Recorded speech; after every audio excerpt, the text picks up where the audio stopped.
You go through your day with a smile on your face, but inside there is a war happening. Am I right? You know I am right because you are living it.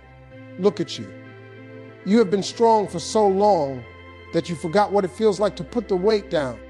You have been the one everyone leans on, the one who has all the answers, the one who never breaks. But who do you lean on? Who catches you when you are falling? You have convinced yourself that you have to carry it all. That asking for help is weakness. That letting someone else hold the burden means you failed. That load you are carrying, it is crushing you from the inside out. You feel it in your chest when you breathe. You feel it in your shoulders when you wake up. You feel it in your mind when you try to sleep, and you cannot because the thoughts will not stop racing. You are exhausted, and you do not even know how to rest anymore because you have been carrying this weight for so long that it feels like part of who you are. But here is what you need to understand. God never designed you to carry everything alone. He never looked at your life and said, "Here, handle all of this by yourself. Good luck." That is not how He works. He created you for a relationship, for a partnership, for dependence on Him. The weight you are carrying is heavy because you were never supposed to lift it without Him. You have been trying to be strong enough, smart enough, capable enough to manage it all. And every time you fail, every time you drop something, every time you cannot keep all the plates spinning, you beat yourself up. You tell yourself you should be better. You tell yourself that other people have it harder and they manage. You tell yourself to just push through. But pushing through is not the same as living in peace. It is time to be honest about what you are carrying. Name it. Is it financial stress that keeps you up at night? Is it a relationship that is draining the life out of you? Is it past trauma that you keep pretending does not affect you? Is it the pressure to be perfect, to have it all together, to never let anyone see you struggle? Whatever it is too heavy for you alone.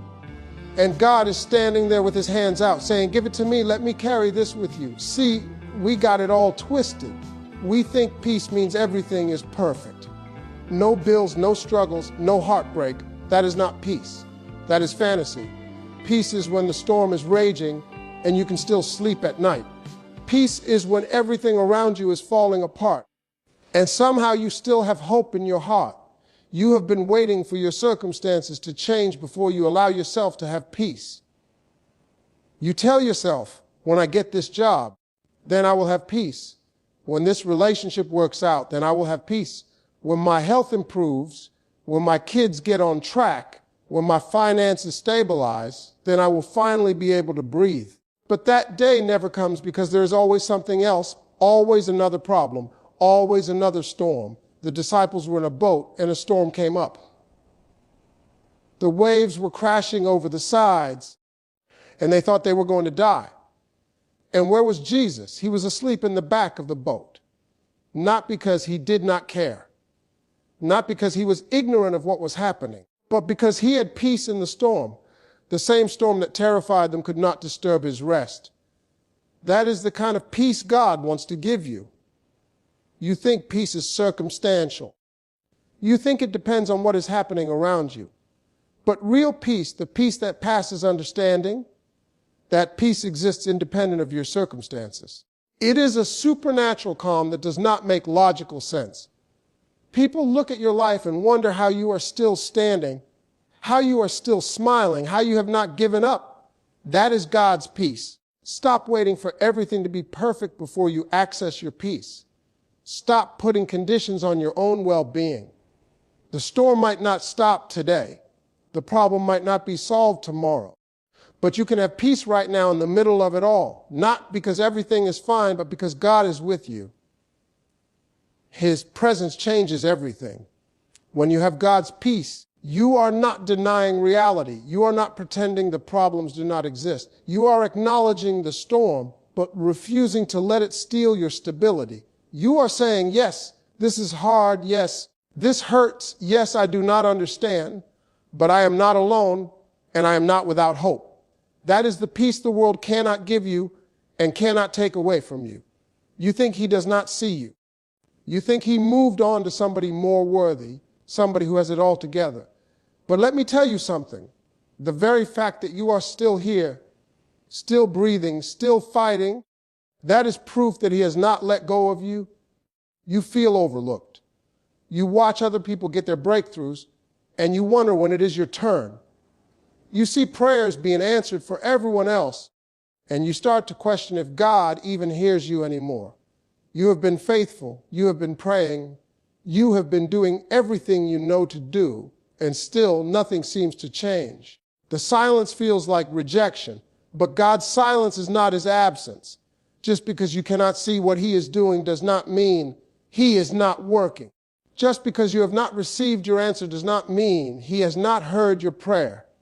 He sees every tear you have cried in private. He hears every prayer you whispered in desperation. He knows every sacrifice you made that nobody acknowledged. Nothing you have done in faith has been wasted. You feel invisible because the world measures value by visibility. If you are not being celebrated, if you are not being recognized, if you are not being promoted, then the world tells you that you do not matter. But God does not measure your worth by how many people know your name. He measures your value by the fact that he created you, that he chose you, that he calls you his own. There are people in the Bible who waited years for their promise. Abraham waited decades for a son. Joseph spent years in prison for a crime he did not commit. David was anointed king, but spent years running for his life. Moses was in the wilderness for 40 years before God called him to deliver Israel. If God made them wait, why do you think your waiting means he has forgotten you? Your time is coming. Your season is approaching. What God promised you, he will fulfill. But you have got to stop interpreting his timing as his rejection. You have got to stop thinking that delay means denial. He has not forgotten you. He has not given up on you. He is working things out that you cannot see yet, aligning things that have to be in place before he can release what he has for you. What you are going through right now is not punishment. It is preparation. Every single thing that tried to break you is actually building you. You could not see it because you were in it. But when you come out on the other side, you are going to look back and understand why you had to walk through that fire. Right now, it feels random. It feels unfair. It feels like you are being targeted by every possible problem that could exist. Your health, your finances, your relationships, your career. Everything seems to be falling apart at the same time. You look around and wonder what you did to deserve this. You question whether you are being punished for something. You cannot make sense of why everything has to be so hard right now. But what if it is not random? What if there is a purpose in your pain? What if God is using this pressure to push you into your purpose? Diamonds are created under pressure. Gold is refined by fire. A seed has to be buried in darkness before it can grow. What looks like your ending might actually be your beginning. You are being prepared for something bigger than what you have known. The level God is taking you to requires a different version of you. You cannot go where he is taking you with who you used to be. You have got to be stretched, tested, refined, and strengthened. The easy path does not produce the character you need for where you are going. Think about the caterpillar. It goes into the cocoon, and everything it knew is dissolved. Its whole body breaks down. If you could ask the caterpillar in that moment, it would probably tell you it is dying. It would tell you this is the worst thing that ever happened. But it is not dying. It is transforming. And when it comes out, it is not a better caterpillar. It is something completely different. It can fly. That is what God is doing in your life right now. He is not making you a better version of who you were. He is transforming you into something new. The chaos you are experiencing is the breaking down of old patterns, old mindsets, old limitations.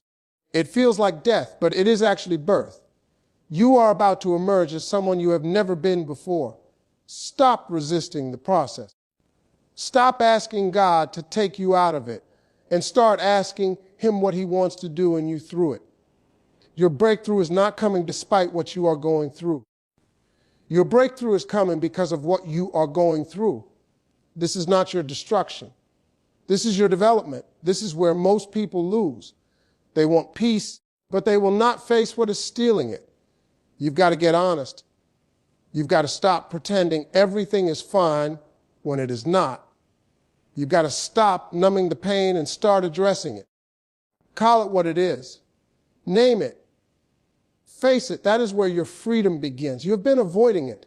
You know exactly what I am talking about. That thing you do not want to think about. That memory you keep pushing down. That conversation you need to have but keep putting off.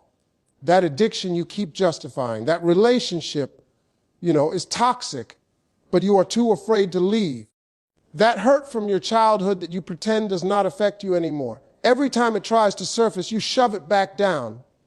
You distract yourself. You stay busy. You scroll through your phone. You binge watch shows. You throw yourself into work. You do anything and everything to avoid sitting still with your own thoughts, because you know if you get quiet, it is going to come up. And you are terrified of what will happen if you actually face it. But here is the truth. What you do not deal with does not go away. It goes underground. It shows up in your anxiety. It shows up in your anger. It shows up in your insomnia. It shows up in your physical health. It shows up in how you sabotage your relationships. It shows up in patterns you keep repeating, and you cannot figure out why. The root is still there, and until you address the root, the fruit is going to keep showing up. Healing requires honesty. You have got to get real with yourself first. Stop minimizing it. Stop comparing your pain to someone else's and convincing yourself you do not have the right to hurt. Stop acting like you are over something that still has power over you. Call it what it is. I am angry. I am hurt. I was abused. I was abandoned. I was betrayed. I am struggling. I am not okay. Once you name it, you can bring it to God. But you cannot bring him something you are pretending does not exist. He already knows what you are hiding. He is just waiting for you to be honest enough to admit it so he can heal it. He cannot heal what you will not reveal. He cannot fix what you will not acknowledge is broken. Confronting your pain is not weakness. It is courage. It takes more strength to face your trauma than it does to run from it. And yes, it is going to hurt. Yes, it is going to be uncomfortable. Yes, you might need help. You might need counseling. You might need to process things you have been avoiding for years. But on the other side of that confrontation is freedom. On the other side of that honesty is healing. On the other side of that pain is peace. They counted you out. They wrote you off. They said you would never recover from that. But they do not have the final say. People see the broken pieces. God sees the masterpiece. What they call damaged goods, he calls a work in progress. You have been labeled, maybe by other people, maybe by yourself, broken, damaged. Too far gone, too messed up, too much baggage, too many mistakes. The relationship failed, so you must be unlovable. The business failed, so you must not have what it takes. You relapsed, so you must be hopeless. You got divorced, so you must be damaged goods. The labels stick, and you start to believe them. But God does not see you the way people see you. People look at your past. God looks at your potential. People see what you did wrong. God sees what he can make right. People measure you by your failures. God measures you by his purpose for your life. You are not who they said you are. You are who God says you are. Look at the people God used in the Bible. Moses was a murderer. David was an adulterer.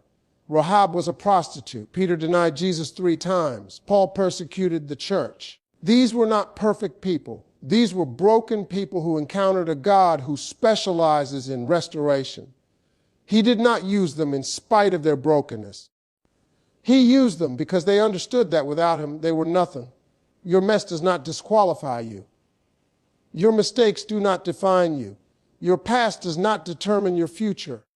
God is in the restoration business. He takes what the enemy meant for evil and turns it around for good. He takes your deepest pain and turns it into your greatest purpose. He takes your worst moment and uses it for his glory. Stop believing the lie that you are too broken to be used. Stop thinking that your past has ruined your future. Stop letting shame keep you from stepping into what God has for you. Yes, you made mistakes. Yes, you fell. Yes, you failed. But you are still here. You are still breathing. And as long as you have breath in your lungs, God has a plan for your life. He is restoring you right now, piece by piece, day by day. What looks dead, He is bringing back to life. What looks destroyed, He is rebuilding. What looks impossible, He is making possible. Do not give up on yourself just because some people gave up on you. God has not given up on you. He is not done with you. Your story is not over. You are not going crazy. You are in a fight. Every thought of fear, every whisper of doubt, every memory that haunts you, that is the enemy trying to keep you from your peace. You have got to fight back. You have got to reject those lies the moment they show up. You have the power to choose what stays in your mind and what gets kicked out. Your mind has become a war zone. The moment you wake up, the attacks begin. You are not good enough. You are never going to make it. Everyone is judging you. You're going to fail. Something bad is about to happen. You cannot trust anyone. These thoughts come at you rapid fire, relentless, exhausting. By the time you get out of bed, you are already defeated. But here is what you need to understand. Not every thought that enters your mind is true. Not every thought that enters your mind is even yours. The enemy knows he cannot have your soul if you belong to God. So he goes after your mind. If he can control your thoughts, he can control your emotions. If he can control your emotions, he can control your actions. If he can control your actions, he can control your life. You have got to become a gatekeeper of your own mind. Just because a thought shows up does not mean you have to entertain it. You do not have to believe every thought that crosses your mind. You have authority. You can take that thought captive. You can examine it. You can ask, is this true? Is this from God? Is this helping me or hurting me? And if it is not from God, you reject it. The Bible says to think on whatever is true, whatever is noble, whatever is right, whatever is pure, whatever is lovely, whatever is admirable. That is not just a nice suggestion. That is a battle strategy. You have to intentionally choose what you focus on. When the negative thought comes, and it will come, you replace it with truth. The thought says you are worthless. The truth says you are fearfully and wonderfully made. The thought says you are alone. The truth says God will never leave you or forsake you. This is a daily fight. This is moment by moment warfare. But you are not powerless. You are not a victim of your thoughts. You have the mind of Christ. You have the Word of God. You have the authority to take every thought captive and make it obedient to Christ. Stop letting your mind run wild. Stop agreeing with every negative thing that pops into your head. Start speaking truth over yourself, out loud if you have to. I am loved. I am chosen. I am forgiven. I am equipped. I am strong. I am capable. I am not my past. I am not my mistakes. I am a child of God, and He has good plans for me. The more you speak the truth, the more you believe the truth. The more you believe in truth, the more your mind becomes a place of peace instead of a place of torment. We live in a world that glorifies the grind, hustle harder, sleep less. Keep going. We wonder why we have no peace. Even God rested on the seventh day. If the creator of the universe took a break, what makes you think you do not need one? Your body is talking to you. Your soul is crying out. Listen to it. You wear your exhaustion like a badge of honor. You brag about how little sleep you get. You glorify being busy. You say yes to everything because you think that is what strong people do, what successful people do, what good people do. But inside, you are empty. Inside, you are running on fumes. Inside, you are one breakdown away from collapse. Rest has become a foreign concept to you. When was the last time you actually rested? Not just stopped moving, but actually rested. Not scrolled through your phone, not watched TV, not kept your mind busy with distractions, but truly rested, sat in silence, breathed deeply. Let your soul catch up with your body. You cannot even remember, can you? You think rest is something you earn after you finish everything. But the to-do list never ends. There is always something else. Always another email. Always another responsibility. Always another person who needs something from you. If you wait until everything is done before you rest, you will never rest. You will work yourself into the ground and call it dedication. But God built rest into the rhythm of creation. He did not rest because he was tired. He rested to set an example, to show you that rest is part of the design, not a defect.